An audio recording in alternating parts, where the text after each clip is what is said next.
Y entonces lo siguiente es decir o pensar en voz alta, no decir, porque no somos quien para decir nada, no en este sentido, para sentenciar, pero ¿qué se hace, ¿no? Que es la gran pregunta que sobrevuela desde un tiempo a esta parte de nuestro programa, ¿no? Sí, yo estaba pensando justamente en eso, y cuando venía para aquí en el subte también, con una frecuencia bastante pobre y bastante deficiente, estaba leyendo a un autor, un filósofo italiano, que vive en Francia, y hace diferenciaciones que me parece que son importantes a tener en cuenta para aquellos que estamos pensando de algún modo, y los que piensan y los que se dedican a la política, y en este caso a la política de la ciudad. Es Enzo Traverso, que define las nuevas derechas, si hay fascismo, si es neofascismo, si el fascismo antiguo y arcaico y primitivo es el que está en vigencia, y realmente no. Así que creo que parte del combate a esta runfla, yo la llamo así, está en saber definir cuáles son los puntos políticos, ideológicos, y después entrar a trabajar, como toda militancia política, la calle, el terreno, el campo. Si no, no se va a poder cambiar nada de lo que pasa. Absolutamente. Entonces, ahora permitime esto, en relación a lo que vos decís, que yo adscribo en absolutamente todo, y sobre todo en esto último, lo único que a mí me queda siempre en el aire es, y tomo esto, que hoy se cumple un nuevo aniversario de la redacción del Manifiesto Comunista, ¿sí? Que ahí da cuenta de que el pasaje del feudalismo al capitalismo no fue una superación, sino que fue una renovación de lo mismo, ¿sí?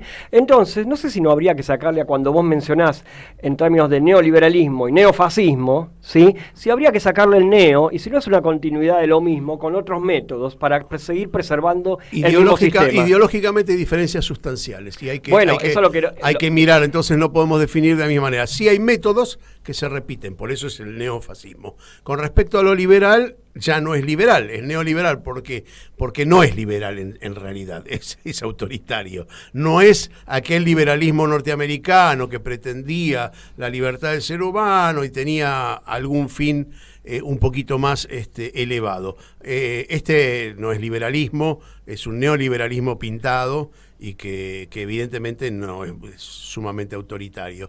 Y autoritario por una vía que es muy difícil de combatir, que es por la vía de la economía, de las finanzas. Y ahí es donde radica parte del combate, ¿sí? Deberíamos establecer ahí algunas pautas para pelear la cuestión de manera más eficiente. Bueno, ahora sí vamos a empezar, porque ahora llegó el segundo invitado.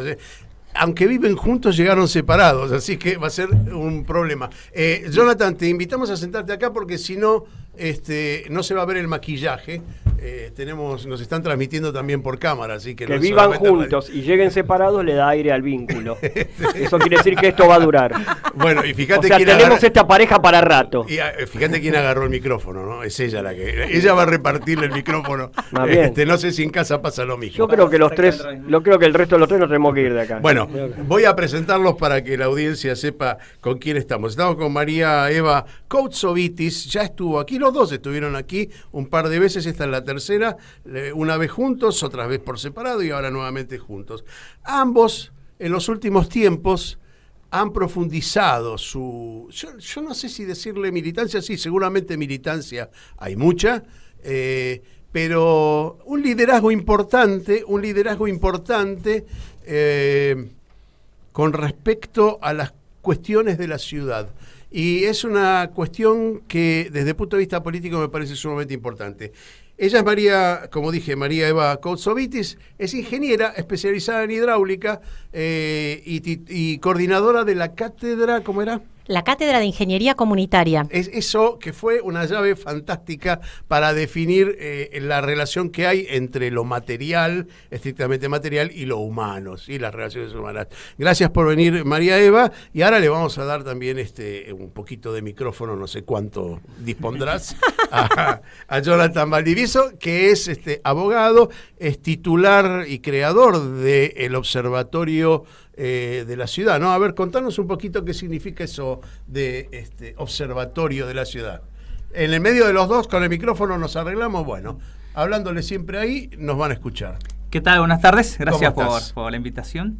Sí, en el 2014 creamos el Observatorio del Derecho a la Ciudad, con la idea de empezar a impulsar este paradigma del derecho a la ciudad en la ciudad de Buenos Aires, que es un paradigma que tiene un eje muy fuerte en lo democrático, que sean las comunidades, los barrios los que decidan las políticas urbanas que van a intervenir o afectar en la ciudad de Buenos Aires. Y en segundo lugar, la distribución de las riquezas que produce la ciudad, ¿no? Que haya una desconcentración del poder. No solamente hablamos del poder público, que uno podría empezar a hablar allí de democracia participativa, sino una desconcentración de quiénes son los dueños de la tierra urbana, quiénes son los que construyen en la ciudad, quiénes son los dueños de medios de comunicación, quiénes son los que planifican la ciudad, etcétera, ¿no? Entonces, esos son los dos ejes con los que creamos el observatorio, un eje democrático y un eje de concentración del poder. Y hemos estado ya prácticamente 8 años interviniendo en la mayoría de los conflictos en la ciudad con esta lógica de impulsar asambleas, vecinos y vecinas autoconvocados, coordinadora de asambleas, peleando por otra forma de organización de la institucionalidad en la ciudad. Pues es que cuando hablé con María Eva para invitarla y pactamos de alguna manera de qué íbamos a hablar, siempre uno cuando habla con el entrevistado, con el invitado, ¿de qué me van a preguntar? Y que yo dije, mira, la ciudad es lo que es un compendio de travesuras en serio, no solo travesuras, sino de un esquilme muy grande de un grupo de poder, y creo que no hay aspecto de la ciudad que podamos rescatar. Viste que cuando uno no está de acuerdo con un gobierno nacional, provincial, uno intenta rescatar alguna arista que puede ser rescatable. ¿Vos hablas de la ciudad o de la gestión? De la gestión. Yo hablo de todo, porque está la ciudad como con el condimento fundamental de su votante, que es quien determina qué gobierno tenemos y el gobierno que tenemos, ¿sí? Y entonces yo, haciendo un repaso por todas las áreas que competen a una ciudad que tiene características muy especiales, esta autonomía, esta falsa autonomía aumentada, no hay elemento que se pueda rescatar. Voy a ser muy tonto en el ejemplo, pero pinta de cuerpo entero lo que pasa con todo en la ciudad. Es toda una puesta en escena. Me hicieron una multa por ir a exceso de velocidad en la Avenida del Libertador. Bueno, todo el mundo quiere zafar de la multa porque la multa es onerosa. Y charlando con un abogado amigo me dijo, no te hagas problema, andá y buscá la cámara con la que te tomaron y buscá en el INTI. Hay una lista de cámaras que no están homologadas. Cuando vas a la municipalidad al gobierno de la ciudad decís, miren, esta cámara no está homologada, tiene que ser homologada una vez por año, y hace 4 años que no la homologan.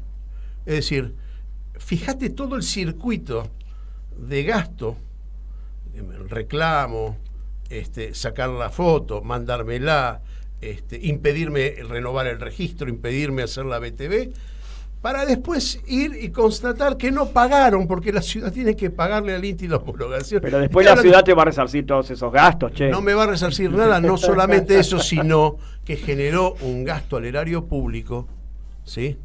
Que esto es el menor de los gastos. Estoy hablando, di un ejemplo muy tonto, porque tengo ejemplos mucho más profundos. María Eva, vos estás en la calle, estás en lo que se llama el campo de batalla cotidiano. Dame una semblanza rápida del estado de situación social de la Ciudad de Buenos Aires. A ver, a mí me gustó mucho en tu introducción esa definición de el robo de la porteñidad. Creo que lo dije bien. La verdad que me pareció una excelente caracterización de estos 15 años de Macri-larretismo en la Ciudad de Buenos Aires. La verdad que cuando queremos caracterizar la gestión del PRO en la ciudad, la definición más precisa es la del saqueo. Esta idea, ¿no?, de un gobierno de saqueadores. Y ese saqueo lo que construye además en su brutalidad es una ajenidad absoluta. La verdad que es muy difícil poder reconocernos en muchos de los barrios de la ciudad de Buenos Aires. ¿A qué llamas ajenidad? Disculpa. Esa ajenidad es el no poder reconocernos. Esta transformación, entre comillas, que atraviesa la ciudad en estos 15 años, se hizo de manera absolutamente brutal, sin instancias reales de participación, y nos transformó a las porteñas y a los porteños. Hay una extranjerización en el modelo estético, Claro. que habla de otros lugares que no son Buenos Aires, históricamente hablando. Esa transformación en donde no hemos tenido instancias de participación, en donde no hemos sido protagonistas, nos ubica a los porteños y a las porteñas como espectadores urbanos, como turistas en nuestra propia ciudad. A eso me refiero. Hay una diferencia enorme, ¿no? De la genialidad. Claro, obviamente. Claro, la genialidad ahora, pero como una segunda instancia, porque también estaba cuando el Jockey Club quería transformarla en la París porteña, digamos. Claro, ¿no? porque pero es muy diferente. Sí, pero no tenía arraigo. Eso era una zona de la ciudad, pero no era toda la ciudad. Claro, una parte. Ahora, a mí me llama la atención, no sé si les pasa a ustedes también. Van con todo, pero no paran. Hay un grupo de vecinos que en Honorio Pueyrredón dicen, no queremos, es nuestro barrio, es nuestra geografía, es nuestro ámbito cotidiano. No queremos ese parque lineal, que es un verso absoluto, que debe ser un gran negocio, y igual se opone, va con las topadoras y se opone. Este ejemplo de la topadora contra el ser humano, ya no es la topadora levantando digamos el adoquinado o el pavimentado, no, es la topadora contra la gente. Es que ese saqueo tiene, por supuesto, muchísimas dimensiones, porque nos saquean nuestra historia, nuestra identidad, nuestra cultura. Veamos no solo Honorio Pueyrredón, podemos recorrer los barrios de Casas Bajas y vemos cómo consecuencia de ese código urbanístico empiezan a irrumpir en esos barrios torres, megatorres. Vemos como en los barrios históricos de la ciudad se arrasa con el patrimonio justamente para uniformizar la ciudad de Buenos Aires en esa lógica de colocar los empedrados, los volardos y nivelar veredas, para, entre otras cosas, transformar nuestro casco histórico, nuestros barrios históricos, en grandes polos gastronómicos a cielo abierto. Esta idea, ¿no?, de este fenómeno de turistificación de la ciudad, en donde quienes habitamos la ciudad, no solo quienes somos residentes, sino quienes trabajamos en la ciudad, estudiamos en la ciudad, y recorremos la ciudad, terminamos siendo exactamente eso, meros espectadores urbanos. Ese es ese concepto de ajenidad. La verdad es que en la ciudad de Buenos Aires, en los últimos 10 años, se han saqueado 500 hectáreas de tierras públicas, el equivalente a los barrios de La Boca y de San Telmo. Y a la par que nos saquearon nuestras tierras públicas y que construyeron a razón de un puerto madero cada 2 años, hemos ido incrementando cada vez más la cantidad de familias que están en emergencia habitacional y el porcentaje de familias inquilinas, sin hablar de todos los impactos ambientales que la ciudad está atravesando como consecuencia de este modelo de saqueo, porque los modelos de saqueo tienen esa lógica perversa que las consecuencias del saqueo se las trasladan a quienes han sido saqueados. Y hay un remate, que tomo lo que decía Larry antes, que no hay remate, hay un remate que es los mismos vecinos de la zona de Honorio Pueyrredón e inclusive los de la zona sur, que es la zona mucho más relegada, ¿sí?, porque hay una diferencia enorme en la atención del norte y del sur, lo vuelven a votar. Entonces ahí hay un problema fuerte. No hay una roca, porque la roca se plantea como algo definitivo, pero hay algo que cincelar ahí. Sí, son eficientes en el mensaje. Ahora vamos a ver cómo podemos establecer un plan de lucha, que es lo que hay que establecer. Jonathan, desde el punto de vista de los derechos humanos, han sido vapuleados a nivel educativo, a nivel habitacional, una policía mucho más represiva, se manifestó los últimos días en Lugano, por ejemplo, donde inclusive entraron a la propiedad privada, porque los caminitos esos internos de los edificios de Lugano son propiedad de los edificios de los vecinos, no es espacio público, y han ingresado con las motos a pegarle a la gente. Lugano, el sur. Entonces, también te pediría que establezcas una especie de semblanza que pasa a nivel de derechos del ciudadano.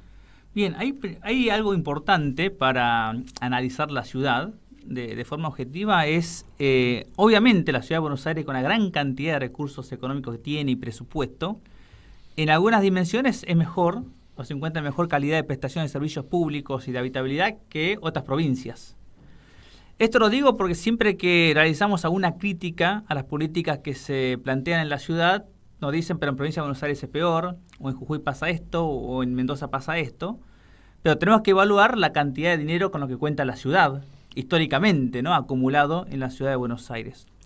Por eso, por ejemplo, yo soy jujeño, cuando vine a la ciudad de Buenos Aires me maravilló el subte, pero puedo decir que el subte, que es la única jurisdicción que lo tiene, es un desastre como está gestionado, donde a EMOVA, antes Metrovías, se le garantiza una ganancia por mes, por lo tanto no hay ningún impulso para el empresario de ser eficiente, porque gaste lo que gaste, haga una declaración jurada, le digo al gobierno, hoy gasté tanto dinero, págame.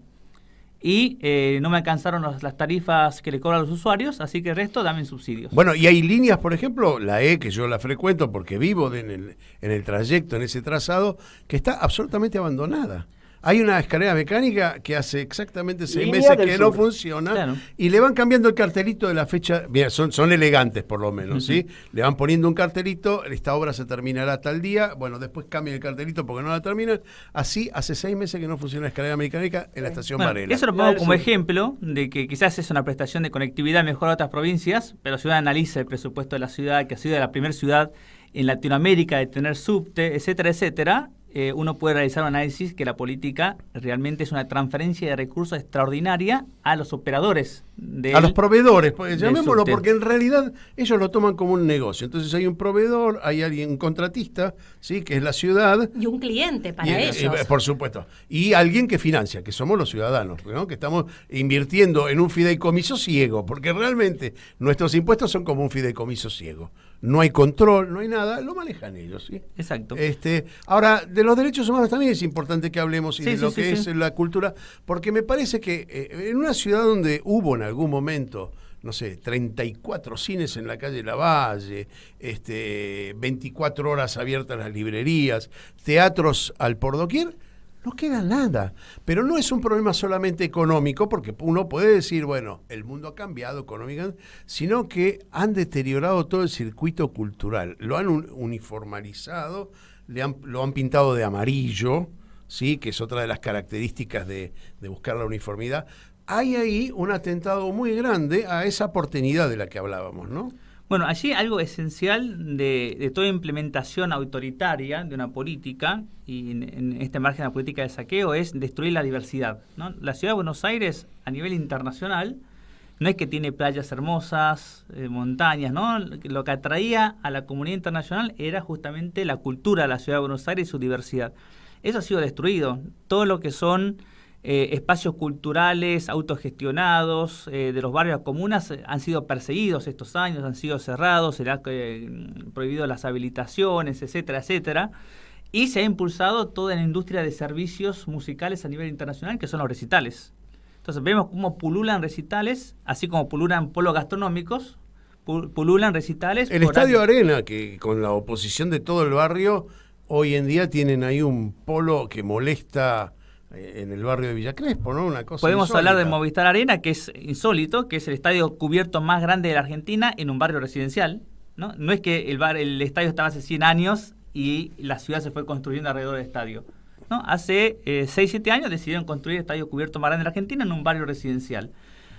Ahora están utilizando el predio del Campo Argentino de Polo, del Hipódromo, del Paseo de la Infanta para hacer recitales, al lado también de otras áreas residenciales. Van a hacer un recital en el Parque Sarmiento, donde existen por ley 2 reservas ecológicas. ¿Tenemos idea cuál es el origen, disculpen, de ese proyecto mismo? ¿Cuál? De ese proyecto, de este estadio construido ahí, ¿cuáles fueron el origen? Las contrataciones, sí, el origen. Sí. Ese es el paradigma. Nosotros llamamos que, así como resumen, síntesis de la gestión, para nosotros es como entender la política como el arte de transformar lo público en privado, ¿no? Esa es la gestión del PRO. Lustó decía, la reta todo lo que puede vender lo vende y todo lo que puede comprar lo compra. Eso es la antipolítica, a mi entender. Claro, no es discusión porque de idea o pensamiento. No es una política pública, es una política que atenta contra lo público. No es un pensamiento de ciudad, es un pensamiento de cómo extraemos recursos. ¿No? Por eso a veces uno dice la reta es medida progresista. Es la mercantilización de la gestión política, absolutamente eso. Sí, ¿no? Incluso eso, yo a veces planteo, ¿no? Y pongo un tanto crítico cuando se habla de que este es un gobierno neoliberal, ¿no? Que privatiza, concesiona porque piensa que el mercado es mejor, etcétera, etcétera. Eso tampoco existe, porque incluso las concesiones, y ahora lo vamos a comentar con el Movistar Arena, tenían cierta lógica neoliberal, donde el privado venía a invertir, trae capital, trae experiencia técnica. No, pero para eso está el Estado que le asegura una entrada mínima, si no, no tiene gracia.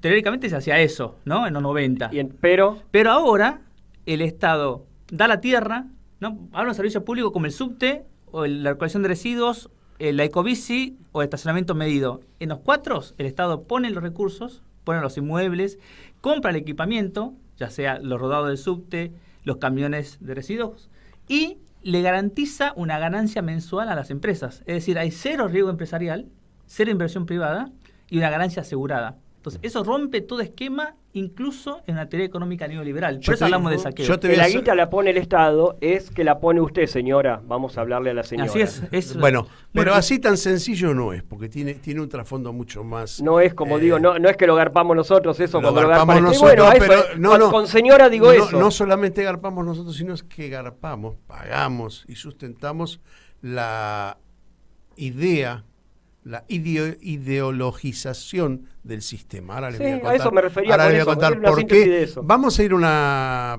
pausa. Nosotros estamos dialogando con María Eva Koutsovitis, de origen griego, ¿no? Exacto. Y Jonathan Valdivieso. Ambos dos son matrimonio, pero son militantes del terreno de la Ciudad de Buenos Aires. Algo que deberíamos aprender todos, que se empieza por lo más cercano, por lo que tenemos a mano, por el paisaje cotidiano. Si empezamos por ahí, es muy probable que logremos un país un poco más justo. Vamos a la pausa nosotros y ya venimos. Enseguida volvemos con Estamos aquí. Nosotros, los otros. Estamos aquí. En Radio Caput. Estamos aquí.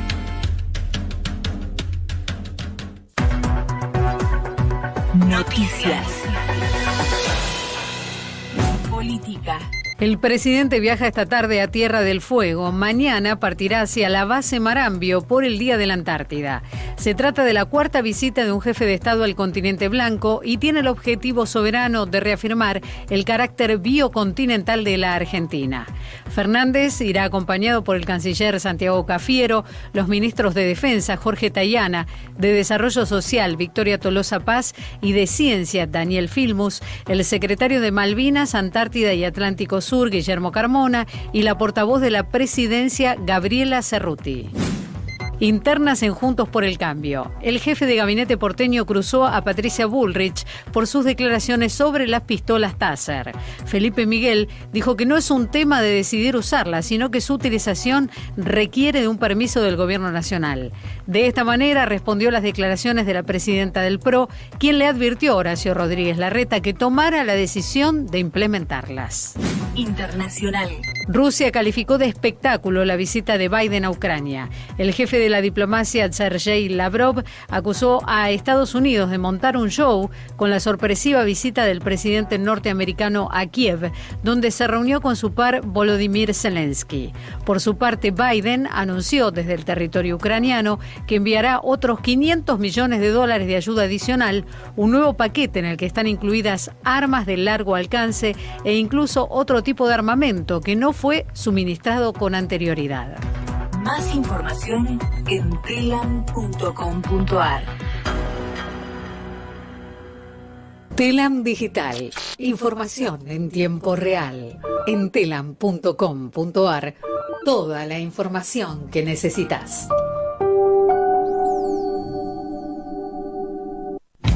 ¿Querés arrancar la mañana bien informado? Infosiberia. Las noticias en tu celular. Manda un mensaje de WhatsApp al 11 3205 8813 y recibilo gratis todas las mañanas. Infosiberia, las noticias en tu celular. Manda un mensaje de WhatsApp y recibilo gratis todas las mañanas.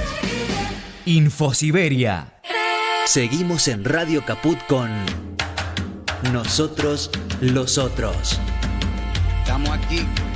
Oye, que estamos aquí. 17:34 Radio Caput, dos invitados, María Eva Koutsovitis, Jonathan Valdivieso, ambos dos sumamente enfrascados en el tema ciudadano, pero ciudadano de la ciudad, en lo citadino, llamémosle así.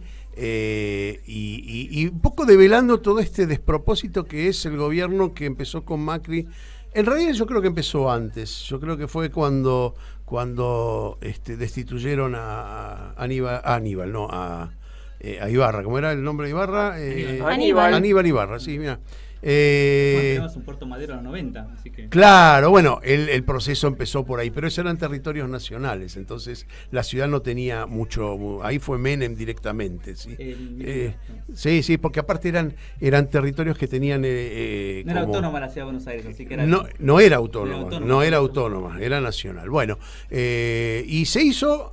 A imagen y semejanza de Nueva York, porque si miramos la foto de Nueva York, la zona portuaria vieja de Nueva York, se hizo algo muy parecido a Puerto Madero, con los depósitos y con una estética muy parecida, muy extranjerizante, poco argentina y muy calatrava. ¿Eso en qué año fue puntualmente? Los años 90, en el gobierno de Menem, ¿sí? Que se tiró abajo, digamos, se dejó de usar el puerto de la ciudad de Buenos Aires, los depósitos del puerto, que, a ver, estéticamente no está feo, pero bueno, es un poco alejado de lo que pretendíamos de esa zona. Pero bueno, María Eva, una vez hablamos aquí de algo que vos manejabas con mucha soltura, con mucha solvencia, que era el tema de la provisión de la infraestructura a la zona de Costa Salguero. ¿En qué terminó todo eso?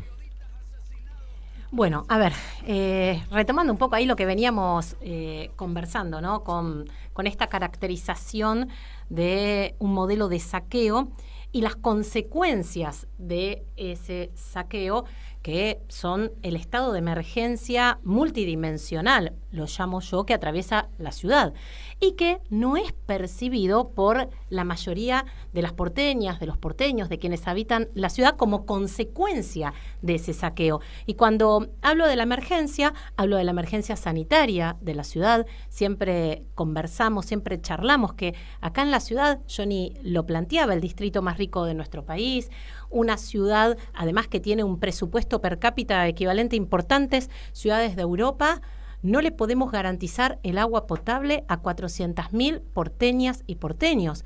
Una ciudad que como consecuencia de ese saqueo y como consecuencia de la apropiación del conjunto de ese borde costero viene sostenidamente aumentando su temperatura máxima. La semana pasada atravesábamos una ola de calor con valores realmente alarmantes. Este saqueo que además viene deteriorando, fragmentando y destruyendo nuestras grandes superficies verdes. Esa lógica, ¿no?, de privatizar nuestros parques. Ahora dentro de poquito va a haber un mega recital con 2 bandas muy famosas en el Parque Sarmiento, ¿no? Una síntesis de la privatización del espacio público. Un parque público que hay que pagar entrada para poder ingresar, en donde además tenemos 2 reservas y el 9 de marzo va a haber un mega recital cuyas entradas cuestan a partir de 20.000 pesos. La verdad que esa lógica del saqueo se sintetiza muy bien con lo que viene sucediendo en la costanera desde la década del 90. ¿Hay alguna resistencia desde el punto de vista jurídico, por ejemplo? ¿Hay un grupo de gente que presente un amparo? Sí. Que se resista a ese tipo de... Mira, en el caso de la costanera, ¿no? Que, insisto, la apropiación de la costanera arranca en la década del 90, cuando empieza a concesionarse la costanera para instalar boliches, bares, centros de exposiciones. En el caso de la costanera, esa lógica de la apropiación arranca en los 90, concesionándola. Luego Macri empieza a extender esos plazos de concesiones que vencían y Larreta perfecciona el mecanismo del saqueo, vendiendo definitivamente sectores de la costanera fundamentales, entre otras cosas, vendiendo sectores de la costanera. ¿Con escritura y todo? Como por ejemplo el predio de Costa Salguero, concesionando otros sectores a 150 años sin que haya ninguna contraprestación en términos de dinero. Y por supuesto, todas estas acciones que terminaron en un proyecto con el gobierno de la ciudad de Irsa, allá en la Costanera Sur, para construir ese nuevo Puerto Madero que llamaban Costa Urbana, terminaba destruyendo uno de los pulmones verdes más importantes y uno de los humedales costeros más importantes y casi exclusivo que la ciudad conserva. Toda esa lógica de apropiación hoy se encuentra frenada en la justicia. Hay un amparo colectivo que tiene frenada esa venta definitiva de Costa Salguero. Lo hizo el Observatorio del Derecho a la Ciudad junto con quien entonces era diputada Gabriela Cerruti. Hay una acción también de amparo que impulsó junto con varias organizaciones el Observatorio del Derecho a la Ciudad para frenar ese convenio urbanístico en la Costanera Sur para construir torres de 145 metros al lado de la Reserva Ecológica del Barrio Popular Rodrigo Bueno, en el humedal que la ciudad conserva. Y también hay una acción de amparo para impedir que el gobierno rellene en la Costanera Norte el río, en lugar de recuperar todas las concesiones ilegales que existen. Quieren digamos, agrandar su posibilidad de venta. Es decir, rellenar, ¿qué significa? Extender la cuestión territorial y tener mayor posibilidad de venta, de desarrollo inmobiliario o comercial. Yo no sé si lo dejas hablar en casa, pero yo sí lo quiero dejar hablar acá. Jonathan, la parte de educación viene muy vapuleada. Intentaron cerrar los terciarios, no hay vacantes, y eso es bajo un manto de silencio increíble. Cuando a mí me dicen hay 20.000 falta de vacantes, digo, pero esto tendría que estar en la portada de los diarios. No sale. No sale, ha sido uno de los... Es lo que yo planteaba antes, precisamente, me acuerdo. Bueno, el tema educación y el tema salud son unos conflictos permanentes en la ciudad de Buenos Aires, ¿no? Que no se logra resolver y genera mayores tensiones. En tema de educación vemos una privatización indirecta, porque lo que no se invierte en educación es el Estado impulsando a la sociedad que vaya a la gestión privada de la educación. Y el gran problema sucede cuando estamos en crisis económica, porque no garantizada infraestructura de educación pública, pensando que va a ser abastecida por la oferta privada, pero no tenemos en cuenta cuando la población no tiene dinero para pagar al privado y tiene que volver a la educación pública. Entonces ahí se genera un gran trastorno, ¿no? Ya no es solamente una privatización, sino que genera una crisis educativa. Y por eso el gobierno... rajemos a los pobres, eso es. ¿Qué es lo que hizo el gobierno? El gobierno obviamente, el gobierno va encontrando soluciones precarizantes. Por ejemplo, antes te obligaba a ir a educación privada de calidad, pagando mucho dinero. Ahora te obliga a ir a los CPIs, que es una educación privada que no es educación, son como guarderías que contrata el gobierno con ONGs, y donde van los sectores populares que no tienen vacantes y que no pueden pagar una escuela educativa. Entonces son guarderías más precarias, no están dentro del ámbito educativo, así que tampoco garantizan educación en las instancias iniciales, ¿no? De todas formas, yo quería hacer hincapié en algo con respecto al punto que estás tocando. Hay una financiación importante a la educación privada y hay una desfinanciación fuerte, se le quita un punto por año, a la educación pública. Eso es parte de un mismo plan, ¿sí? O sea, en tanto y en cuanto, la gente va viendo, entre comillas la gente, por supuesto, que el Estado es algo que no tiene ningún sentido, no sirve, no reúne las condiciones necesarias. El capítulo en el cual ellos promueven todo este vaciamiento no está tomado en cuenta, ¿sí?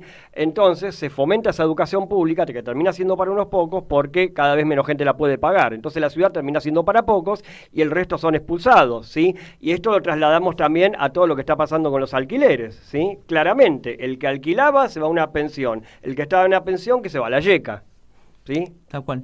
Bueno, el tema de los subsidios a las privadas es parte de la privatización, tanto a nivel educativo como de salud. Por constitución el gobierno tiene prohibido privatizar. Entonces busca mecanismos indirectos, ¿no? ¿Cómo es indirecto? Bueno, financiemos al sector privado, contratemos a estas ONGs donde las personas van de forma voluntaria, no es que te privaticen una escuela, pero van financiando, sosteniendo el sector privado. ¿Hay estadísticas de cuántas ONG surgieron en los últimos años? Las estadísticas no, pero es un modo, digamos, nosotros no la tenemos, es un dato a construir, pero lo que pasa a nivel de educación pasa también a nivel de vivienda.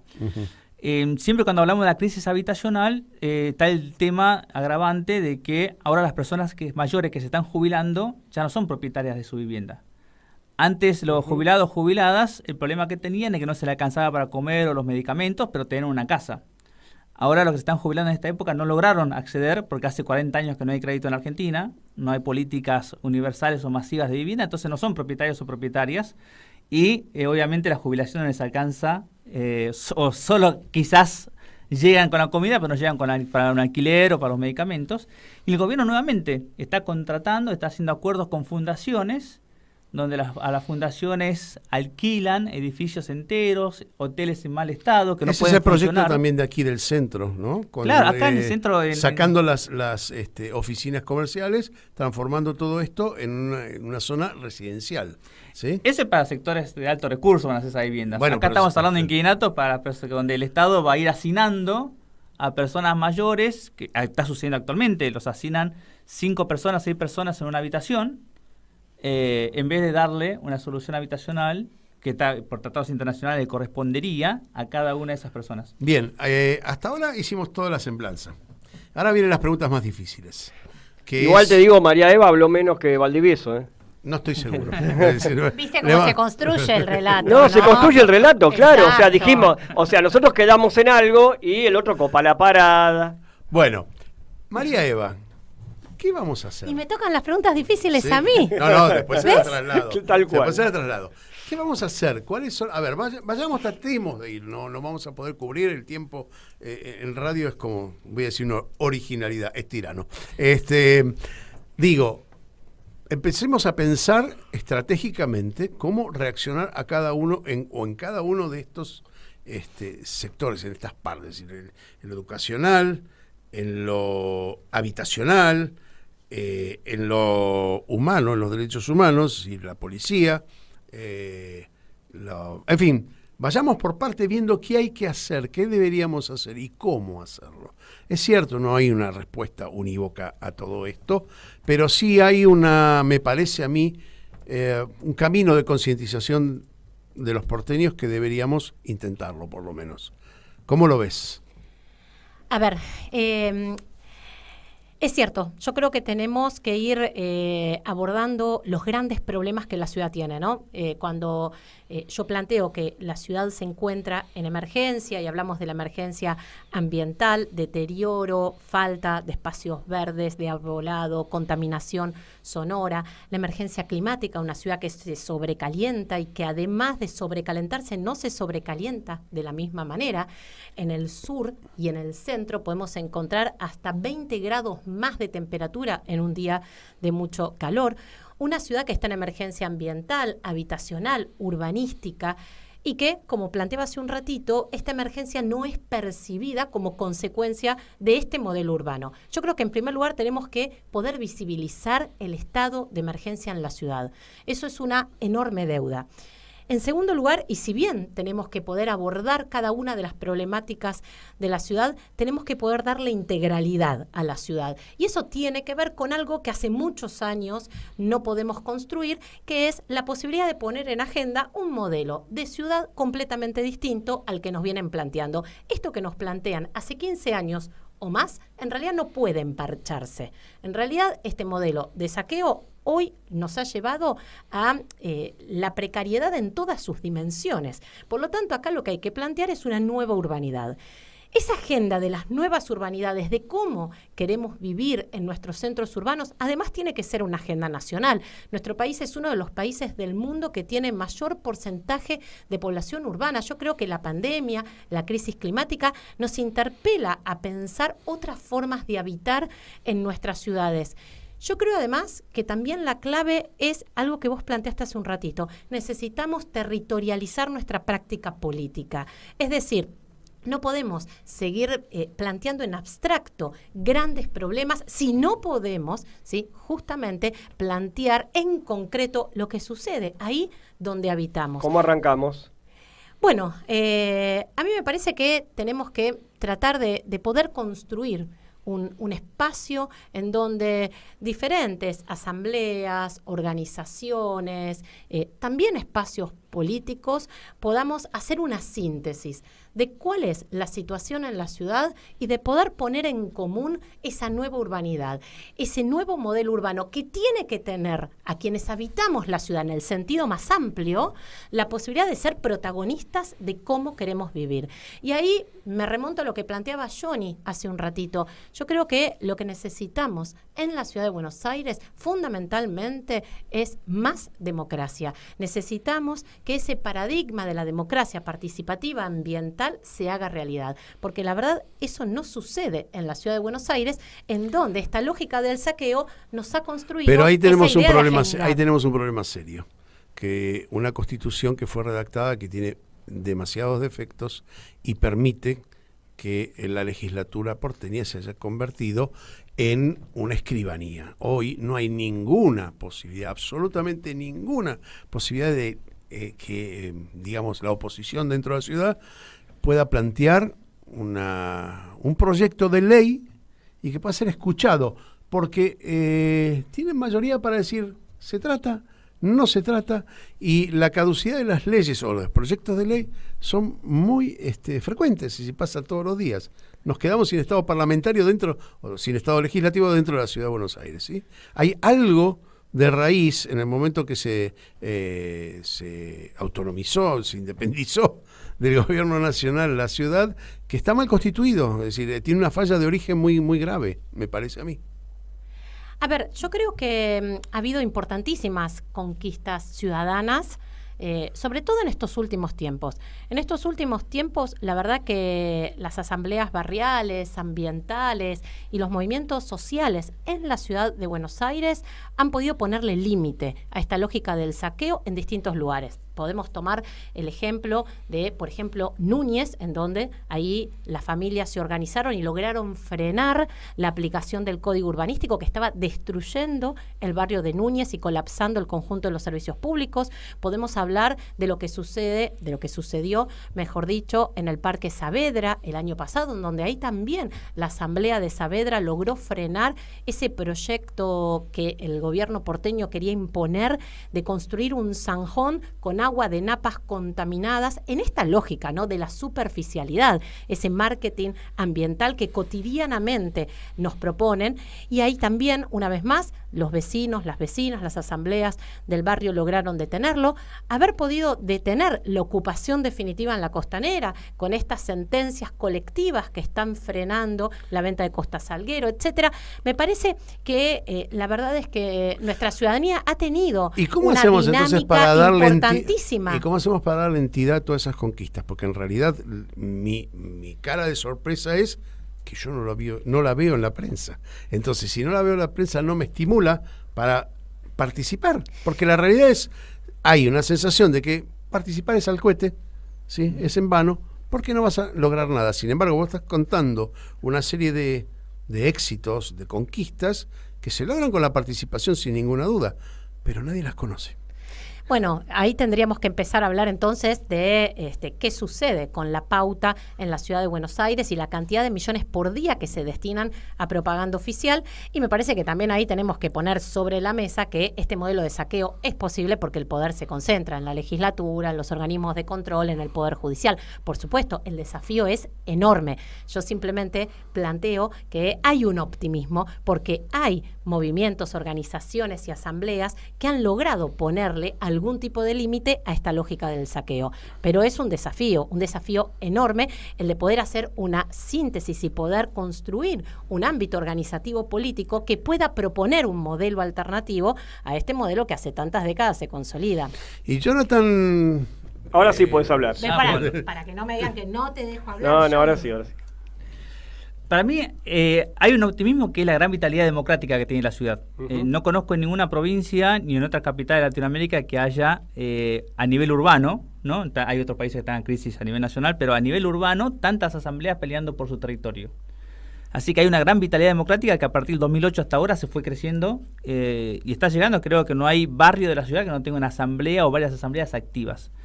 El gran problema que tenemos es que al momento de elegir representantes se aborda a nivel de pensamiento nacional. Yo veo muchas coincidencias. Ellos también, la contra también lo hace. Pero eso porque la ciudad de Buenos Aires es el laboratorio de la derecha. Claro, bueno, en esa postura, todas estas asambleas se fragmentan y por qué razones terminan votando nuevamente esta gestión, ¿no? Que es mucho más complejo de analizar. Pero yo creo que la solución parte de empezar a despegar la discusión de nación de la ciudad. Tenemos que empezar a lograr eso, que antes era así. La Constitución establecía que la ciudad de Buenos Aires tenía una elección separada de la nación, que las comunas tenían un día de elección separada de la elección de la ciudad, Y el gobierno lo que fue haciendo astutamente, una vez que tuvo el poder en la ciudad, porque nació como un partido vecinalista, una vez que tuvo el poder en la ciudad empezó a unificar comunas con ciudad y después unificó ciudad con nación. Tenemos que empezar a hacer el recorrido contrario, empezar a despegar eso. Y también políticamente, tenemos que construir políticamente espacios partidarios a nivel local. Haga una pregunta. Hay un problema de poder acá, porque para ellos es mucho más fácil desarrollar su concepto político porque tiene empresas que lo bancan, sponsors políticos que son muy fuertes, o lo que hablábamos en el descanso fuera de micrófono, que era la cuestión de los cables y sí, que el ahorro que le produjo la ciudad a los inversores de la noticia. Digo, a ver, ¿cómo hacemos para construir un canal de comunicación? Este es un canal de comunicación. Radio Caput, creo que inclusive hasta funcionó mejor Radio Caput cuando estábamos en la oposición que estando en el gobierno. ¿Pero por qué? Porque había una intención militante muy fuerte. Esta es una radio de los derechos humanos y la mantuvimos esa imagen y esa predisposición a luchar por los derechos humanos. A nivel de la ciudad me parece que hace falta un estímulo de comunicación que tiene que ver con este tipo de radios, con la televisión. Hay una televisión en una villa, es decir, Melciades Peña no dirige... Una TV. Ahí está. Bueno, digo, a ver, ¿qué está pasando que estamos fallando en la comunicación? Porque la militancia es todo, es la comunicación, ¿sí? La calle, las asambleas, la pelea cotidiana. Bueno, ¿qué está faltando para unir todo eso que está fragmentado de esta realidad? Y les pregunto a ustedes como militantes.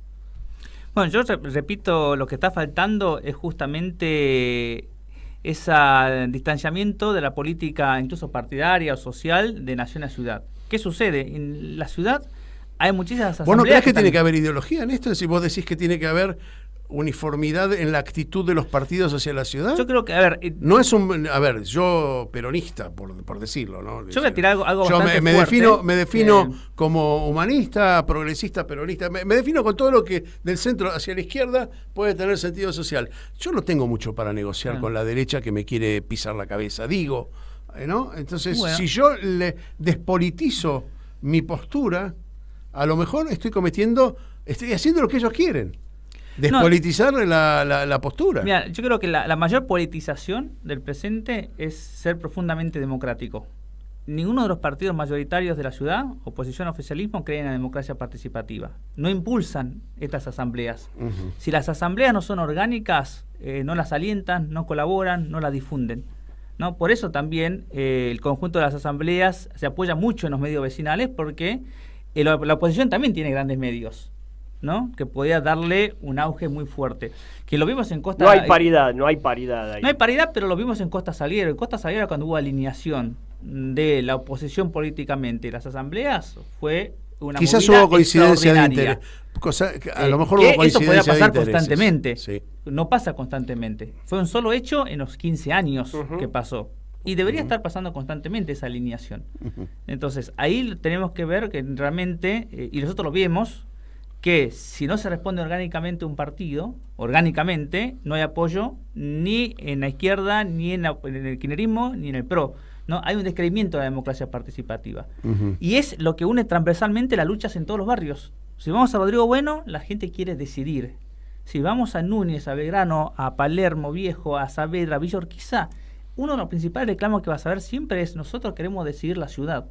La ciudad o el barrio, porque a mí ahí hay algo que me suena que nos es difícil traspolar nuestra opinión de nuestra vereda para la vereda de enfrente. Y a mí me parece que ahí es donde ellos ganan, porque es el individualismo, ¿no? Es mi vereda creo que contra tu vereda. El tema, a ver, yo para no siempre está esta cuestión, ¿no? De acusar que la lucha es salir porque tocan el bolsillo, te tocan a vos, pero estamos en una crisis donde las familias tienen que trabajar todo el día, los niños, estudiar, trabajar, no tienen dinero y tienen que dedicarle tiempo a la política que no soluciona la clase política que está 24 horas para esto.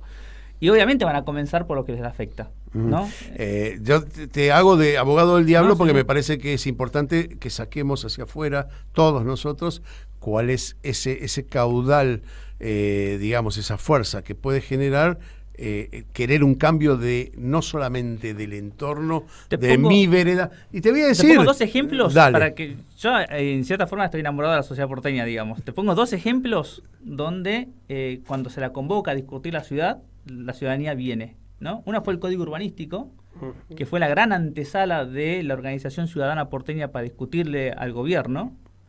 Y la segunda fue Cota Salguero, que ninguna eran ámbitos de mi patio trasero o mi vereda, ¿no? Era discutir integralmente la ciudad.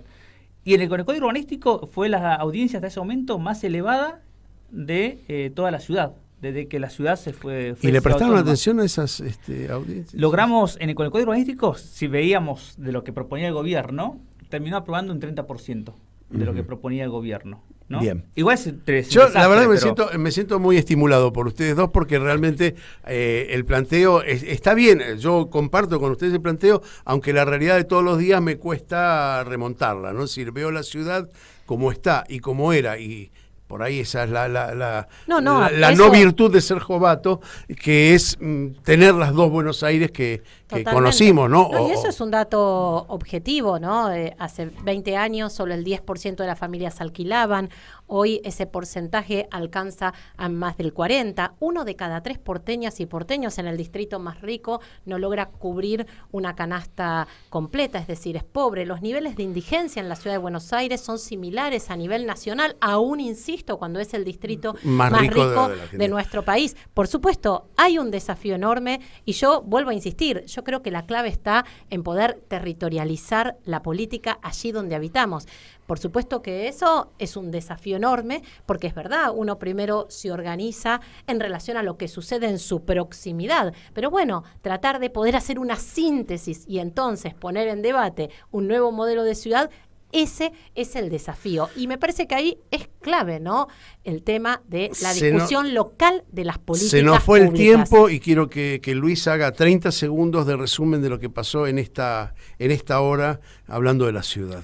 Bien, le hablo a la misma señora, le hablaba antes, a la que también por publicidad le siguen sacando el dinero, ¿sí?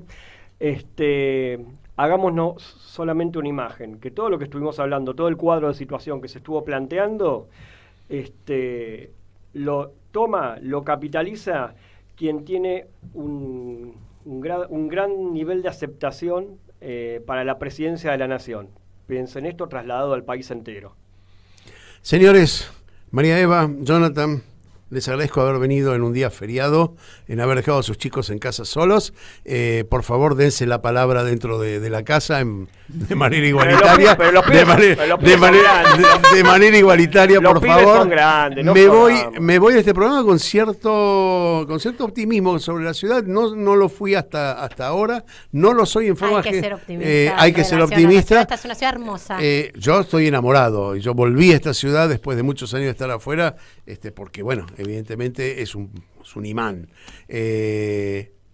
Martín Loza, muchas gracias por haber estado allí en los controles. Nos encontramos la semana que viene a esta misma hora, sí, aquí en Radio Caput.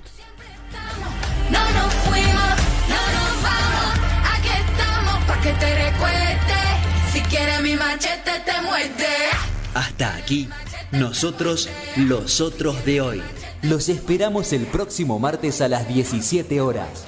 Aquí, en Radio Caput. Las guerrillas, los hijos del conflicto, las pandillas, las listas negras, los falsos positivos, los periodistas asesinados, los desaparecidos, los narcogobiernos. Nuestra maestra Eve de Bonafini. En Caput nos enseñó a pelear. Pasan cosas. Amado Vudú. En Caput quiero contarles un poco que pasa en Radio Caput. pasan cosas. Y cuando uno entra, todo Nuestra maestra Eve de Bonafini. En Caput nos enseñó a pelear. Pasan cosas. Amado Vudú. ¿Quién puede decir que nuestra democracia tiene padre cuando en realidad lo que tiene es madres? Las madres de nuestra democracia son las madres de la Plaza de Mayo, la madre de nuestra democracia es Eve de Bonafini. Ningún padre. Dora Barrancos. Ella era muy barroca. Creo que había una onda, una ternura. Ulises Gorini. No era políticamente incorrecta, era plebeya, hablando de los otros modales, de ese correr los límites de lo posible, en lo que se podía decir, en lo que se podía hacer. Era una profunda revolucionaria. ¡Eve de Bonafini! Radio Caput. Eve le dio mucho amor a Radio Caput. Esas cosas. Noticias. Política. Cuentan conmigo como siempre, escribió Daniel Scioli en una carta publicada en las redes sociales. El embajador argentino en Brasil hizo referencia al año electoral y